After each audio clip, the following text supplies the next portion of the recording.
fired up today. Box lick in the back of the old pickup truck. Lots of car parts. So many car parts. Yeah. It says warning.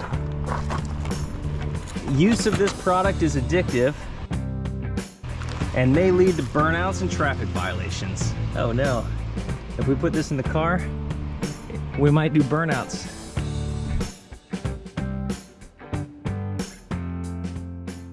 Well, the rest of the parts are finally in and I can get back to putting together my 408 Windsor. If you remember where we left off, I put together the short block and I've been waiting on some parts to come in from Holley for quite some time. Those parts have made it and I have everything in the shop so I can assemble this top end. Now to do the assembly, I do have to backtrack a little bit. The oil pan's got to come off. You saw I've already pulled the timing cover off, so those were in the last video. Unfortunately, those come back out, but it'll be worth it. This is what I've been waiting on. This is that timing cover set that looks like a traditional Ford one, right? Except it has all of this additional housing on it. And what that does is it allows me to put all of my drive accessories integrated into the timing cover. So it's nice and clean, it'll tuck up in the motor. It's all inclusive. They say they've got everything here, from the belts, the seals, everything. And it's the mounts that I need so I can put my air conditioning compressor, my alternator, and then even a new kind of GM style cartridge water pump that's integrated in it as well. But I'll get to that in a moment. Ooh, and look at that power steering pump with the fancy Holley cap. So I'll get to that in a minute. You can watch it on the time lapse, but by the end of today, this motor will be ready to go and drop into Project Nightshade. Now I'm not gonna get it dropped in the car tonight, but it'll get assembled and ready to go. All right, to the motor.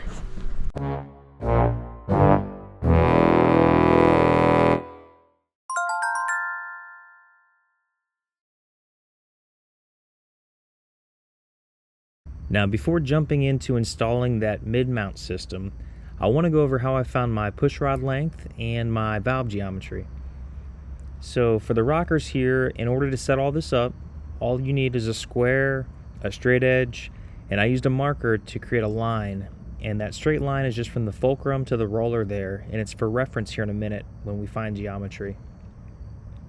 Now there's some math involved. The way that I like to do it is using the cam card. And I'm looking at the lift here. So this is going to be the intake and exhaust lift. So the intake on this particular cam is 574 thousandths and the exhaust is 595 thousandths lift. That means I could have potentially different length push rods. What I'm trying to accomplish is to get a perfect 90-degree angle at half lift. Now I need to find half lift, so I'm going to do that for both the intake and the exhaust. So if I take my lift for the intake and divide it by 2, I end up with 287, right? And then the same for the exhaust. I take my 595, and I divide it by 2. That gives me half lift on the exhaust, and that's going to be 0.2975.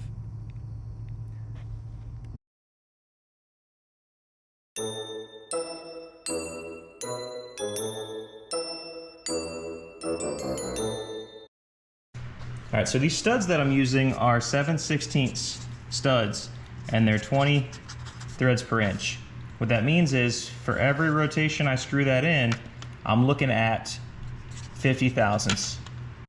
Now, what do these numbers have to do with anything, right? The threads per inch.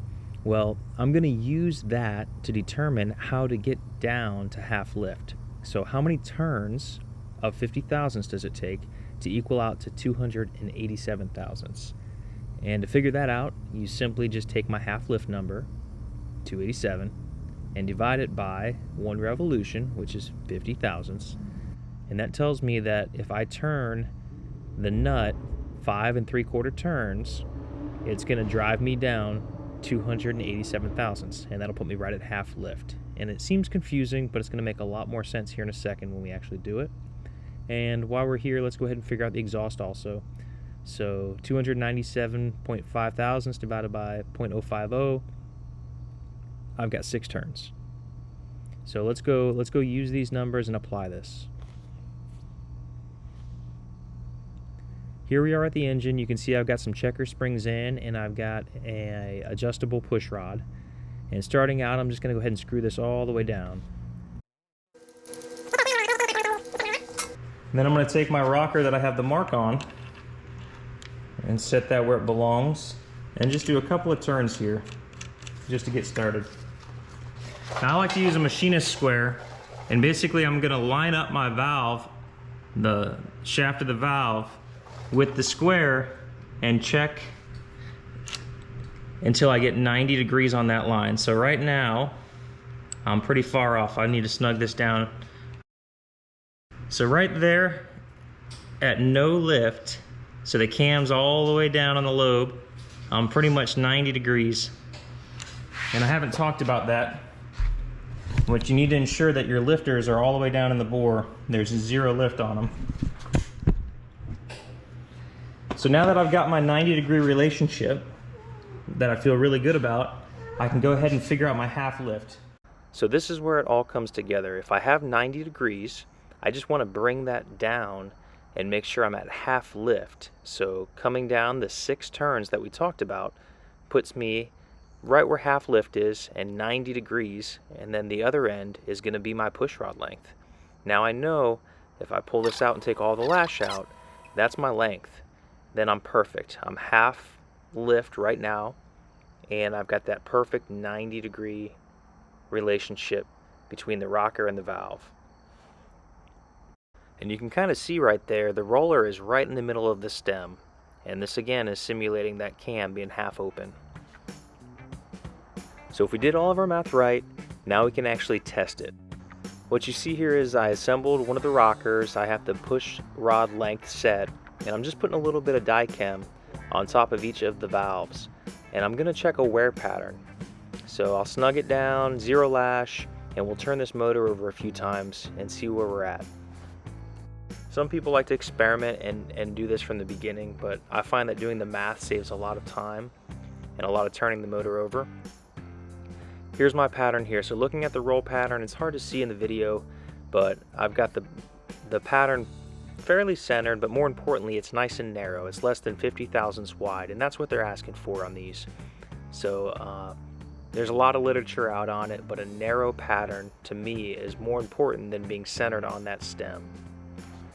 And playing around with it, I basically split the difference of the 2 lengths I got, and it put me at a real favorable pattern, and that's what I ran with. Basically 8.5 inches on those push rods was the sweet spot for this motor.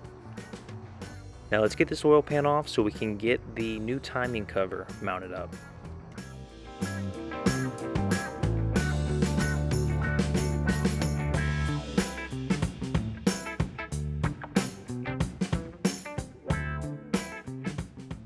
Alright, so I'm at the point oil pan's off.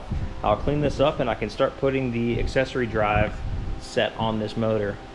Now Holley's done a great job of including some colored instructions that are step by step. It's very detailed. I love it. And a lot of the gaskets are actually the same ones that I typically use, the Felpros, right? I called them to ask them about where this stuff's made because it was on back order for a while. And I did see a lot of the boxes have the classic made in China, but what they told me was this thing is sourced from all over the place.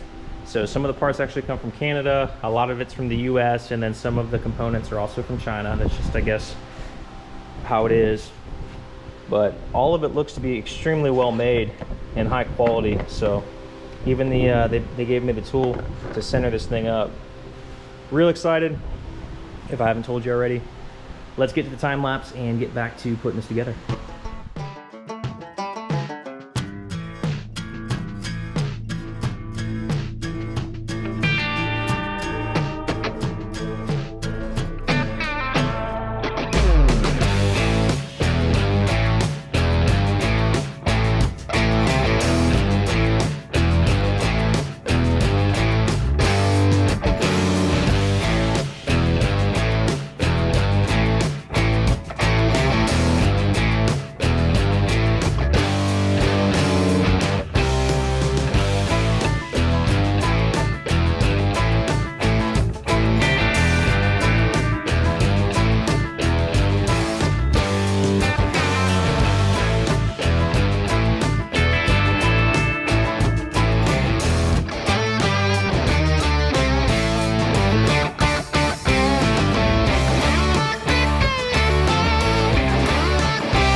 Special delivery. Thank you, baby.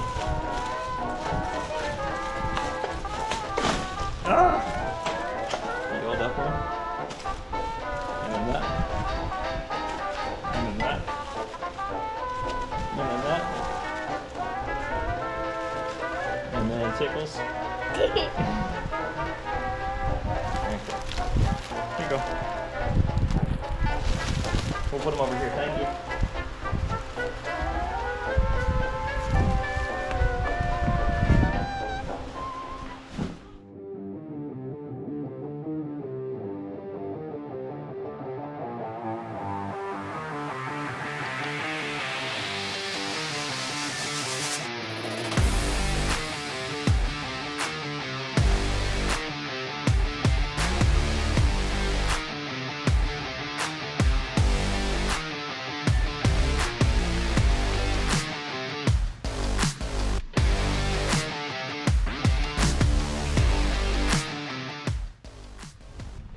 That's a pretty good spot to stop on the front here.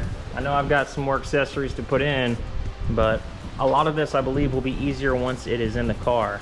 And I don't want any more weight than I have to when I'm putting this thing on the cherry picker. I'm gonna jump back over to the heads and the valve train. So I got some footage before, I'll splice it in here. I did it last time when I was waiting on parts of how I measured geometry. We'll talk about that. And then after that, I can get into buttoning up the top. Now I know that this intake I've got is going to be too tall for my hood, so I may run it for now just to see what this motor will make, and then I can always switch it out. The intake that I've got now is the TFSR, which is a real tall intake, and by the time I put the sniper on it, it's going to be even taller. I've got an old torque or two here that will definitely clear. I've had a similar one on the motor that was in here before on the Cleveland. So maybe for the race, I'll put this intake on it and run the car, see what kind of power it makes, and then jump it back to the smaller, less tall one.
Okay, so the intake is torqued down.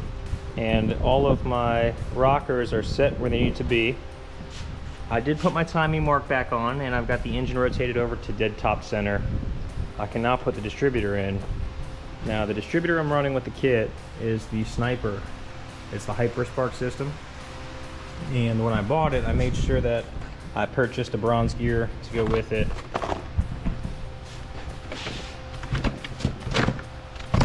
So I've got the distributor here for the Windsor, and the Windsor is different than the 302. And it looks like it came with some screws for the cover, assembly lube, some wiring, and this is the alignment tool that I'll need to point the rotor. And it's got some literature with it, which I imagine it's probably about the gear.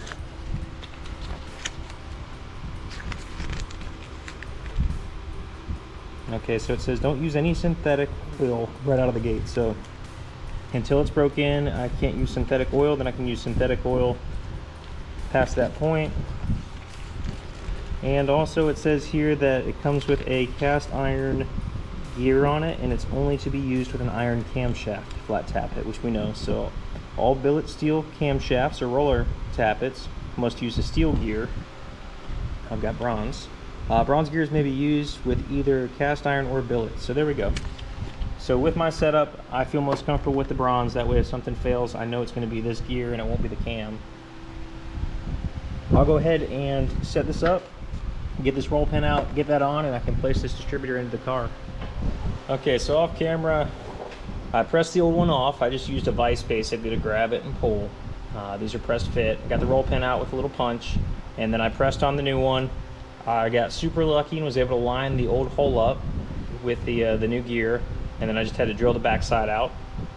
And from there, I just put the roll pin back in, and now I'm ready to install it. So the cool thing about these, no matter what, the orientation is there. As long as it's in, right now it's oriented so that the number one is where it belongs at dead top center. With Snipers, you have the option to set the number one plug where you want it.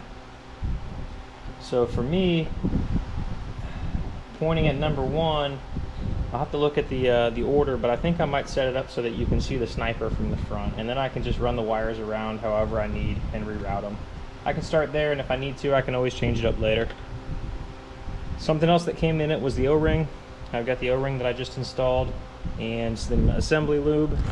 I'm going to be real generous with the assembly lube and coat the whole thing before I drop it in.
you saw, after bolting up the flywheel and the bell housing and everything being torqued to spec, I'm at 0 thousandths, 0 thousandths, 7 thousandths, and 5 thousandths.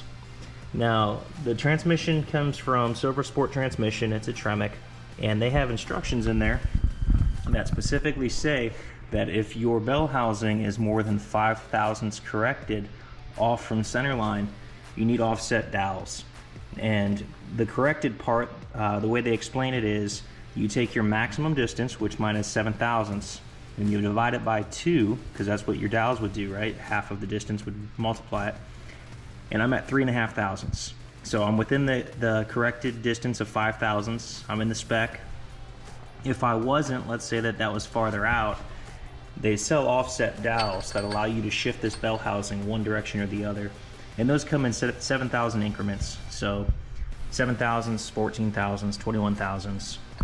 If I was to try to use those offset ones, it would put me the same distance the opposite way, 7 thousandths, because obviously when you correct it, it doubles. It sounds a bit confusing, but Silver Sport website has it all laid out. Essentially, it's in spec. I can go ahead and continue with the build.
Well, that's a pretty good stopping point right there. The engine is ready to be dropped into the car. Bell housing is torqued down. We have the twin disc clutch in there, hiding behind that SFI bell housing. And everything is just kind of in place, waiting on me to safely put it down in the car.